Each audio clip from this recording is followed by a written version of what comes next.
Okay, we replaced a left tackle with a head coach and former defensive guy. Do you feel more uncomfortable now, Zeke, that you're not with your left tackle here?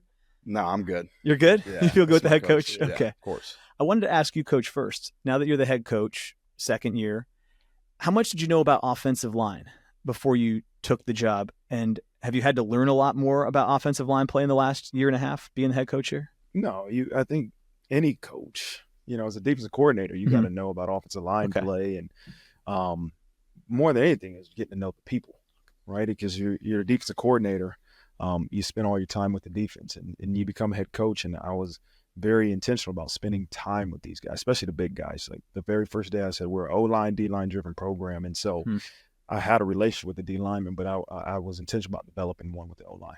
When you hear Coach say that you guys are offensive line, defensive line driven program, what does that make you feel, Zeke? Good. Yeah. Led by the strong, I think most games are won and lost in the trenches. Whoever's more physical, whoever wins the line of scrimmage that day has a much higher chance of winning the game. And, led by the strong, that's what he says. So that's right. I'll run with that one.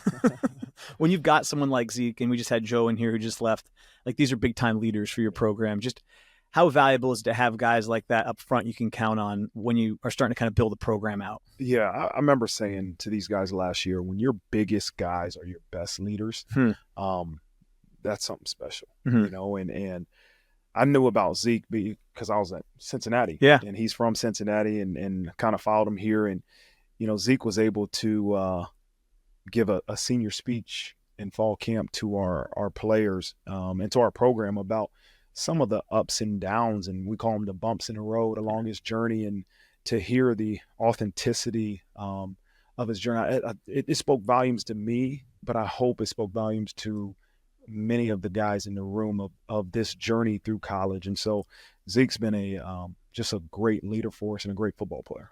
What was, to the extent you can share, and if you can't, that's fine too, but what was the nature of that speech you gave last year? Kind of talking about my journey, being here. Freshman year, didn't play. Sophomore year, Jared Patterson got hurt. Right. Opportunity to start North Carolina game.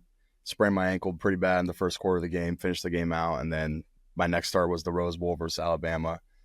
Next season, I'm at guard.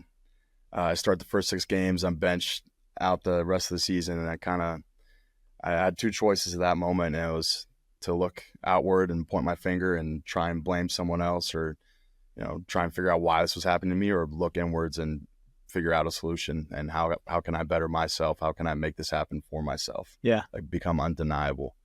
And that's kind of when that was that shifting moment for me when things started to click more and more. And then senior season, started center, now 5th year center again. So it's a bumpy road. It's a very bumpy road, but when you got guys and people around you you can trust, and when you can rely on yourself to get that done, then that's kind of my thing. You fall in love with the process along the way. Yeah. It takes a while to learn that though, right? Like long time. When it first hits you, you're like, I don't know if this is going to be for me. And then you start realizing that the bumpy road is the way you got to go, right? It's the only way. You mentioned Cincinnati. Did you know about him at all when you were in Cincinnati? Oh, yeah. He was a huge recruit. Okay, so what did you know about Zeke Correll when he was coming up in Cincinnati? We had no chance. He wouldn't give us the time of the day. But first offer, though. Yeah, we got him early. Okay. We did. But he went on to greater. Dang, you turned him down. And so, listen, it's Notre Dame. I'm here now. Bumpy road. Bumpy exactly road. Right. Exactly. Coach Washington actually was at Michigan, I think, at the time, and he came to recruit me. I think he was maybe a few pounds lighter at that time. Then he came here and was our D-line coach, and I saw him. I was like, this guy looks kind of familiar. Like, I don't know if I remember him. He was like, oh, I remember I was at Michigan recruiting you. I was like, oh. Well, yeah, it's a small world, man. Yeah. We haven't talked a ton of Cincinnati on this show. I hesitate to bring this up, but I just want to get, I guess, both you guys on the record with the whole Skyline Chili thing. Are we Skyline fans? I see one nod. I'm a Skyline guy. You're both Skyline. Yeah, I'm a Skyline guy. Right, okay, you're. What's the other one? Gold Star. Gold Star. Right, you're either a Skyline or a Gold Star. Okay, guy. and we say you're yes like to good Skyline food or bad food. Yeah, Skyline. What is it, like a 4-way? What's a 4-way? It's like spaghetti. Yeah, sauce. It's the spaghetti, the chili, a mound of cheese, and then onions on the 4-way. I get a 3-way. I'm not a big onions guy. Okay, so just a 3-way, just spaghetti. I'm actually the Coney guy. I get the glizzies, the dogs. Oh my gosh, chili and you're an cheese on offensive them. line. Yeah. This starting to make more sense Yeah, now. put a few down. So. Coach, what's your Skyline order? Yeah, it's been a long time, but it would be a Coney. I love it. Okay. I do. I love it. Put it all on it on my wife. She's not a Cincinnati. She's not a Southwest Ohio girl. I got you. She's more a North. You either hate it or you love it. It's kind of like Notre Dame football. Like you hate it or you love it. Wow, that could be a good tagline. Notre Dame football, just like Skyline Chili. I'd wear that shirt. I'd wear that shirt. Did you hear his quote? Were you in here yet when he said, what was it? Give it to me again. It's about answers. I said it was a good quote. I said good teams will look for answers. I said great teams come together and find solutions. How valuable is that? Like this week, Coach? Like that hit the nail on the head for me. You can take that and say it to the team, and that's all you need to say, right? But that's the group of guys that this team and program is made up of. We're not gonna. He just said it earlier, right? That conversation about not making excuses. You own the situation you're in, and that's what we have to do. And it's hard. It's really hard, and especially when you have the pain that him and Joe were talking about, the pain in your gut. After a tough loss. And so, but that's what this team will do. We're going to embrace it. We're going to own it, and we're going to get back to work. Because that's the only remedy, truly, is to get back to work. And it's not comfortable, but that's what we'll do.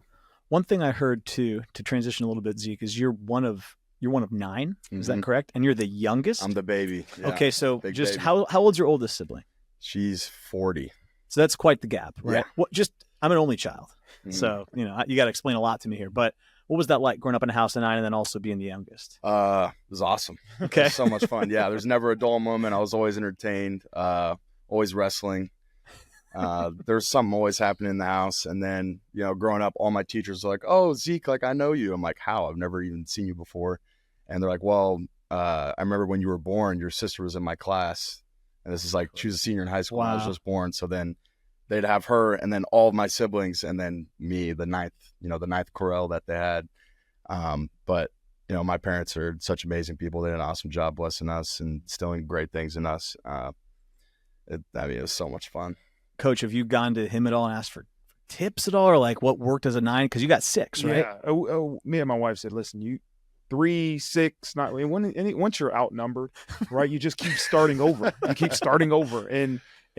But the one thing about Zeke being the youngest, he'll be the baby forever, right? And that's why, like our 4-year-old Rocco, he's the baby, and he'll always be the baby. The babies get spoiled, man. That's the last one, and so no wonder he loves being number 9. So was your oldest sibling almost like out of the house by the time you were born? Yeah, so I was born in November. She was about to graduate high school. Wow. And so what's the relationship like with that sibling? Like, are you tight because you almost didn't grow up with them, right? Yeah. But I imagine, your siblings. We're all close. Yeah, you're all close. Obviously, my 3 close siblings in age are 3 of my brothers. So it was like 3 girls, 1 boy, another girl, and then 4 boys.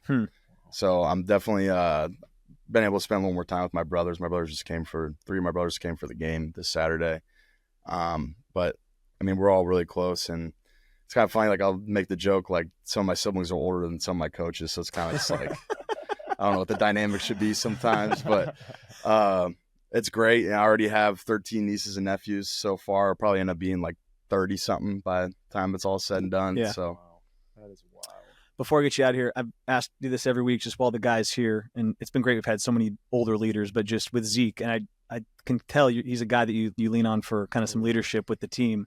What excites you about his future and the kind of leader he's going to be going forward? Well, I think the thing you can control in life is how hard you work, right? And you don't control the outcomes. You don't control what the reward of that is, but something is coming. And Zeke is just the hardest worker, man, I've been around. Tough as nails. And as you heard his journey, that's why he's in the position he's in now. And so no matter what he does, he's going to be successful. Yeah. He's going to play this game for a long time. And when he's done and his body says no more, he's going to be successful for sure. I'll tell you one thing, my body will tap before my mind does. See? That's exactly right. That's a good spot to be in a headspace. All right, Zeke, thanks for joining us, Coach. We'll take a break. Thank you.